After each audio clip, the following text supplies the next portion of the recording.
अस्सलाम वालेकुम दोस्तों, इस वक्त हम मौजूद हैं अल्पाइन आइसक्रीम पार्लर में और यहाँ मौजूद हैं आइसक्रीम के बहुत सारे फ्लेवर्स और हम इस वक्त चूज़ कर रहे हैं अपनी अपनी पसंद के फ्लेवर और सभी इतने यमी और डिलीशियस लग रहे हैं कि दिल चाह रहे हैं कि सभी ले लिए जाएं, लेकिन अब पसंद करते हैं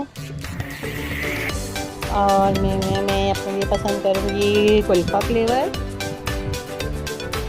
और अच्छा ने ली है कैरमल क्रंच और फजर ने लिया है पिस्ता फ्लेवर आइसक्रीम। और मौसम कुछ ख़ास ऐसा अच्छा तो नहीं है कि आइसक्रीम खाई जाए, गला ख़राब है, खांसी भी हो रही है, लेकिन इतने प्यारे प्यारे फ्लेवर, इतने यमी यमी डिलीशियस से आइसक्रीम देखकर काबू नहीं रह रहा है अपने ऊपर, इसलिए आज तो अल्लाह का नाम लेकर खा लेते हैं। तो हम लोग इंजॉय कर रहे हैं अपनी आइसक्रीम और आप लोग वीडियो को एंड तक इंजॉय कीजिए और अब इजाज़त दीजिए। अपना बहुत सारा ख्याल रखिएगा। अल्लाह हाफ़िज़।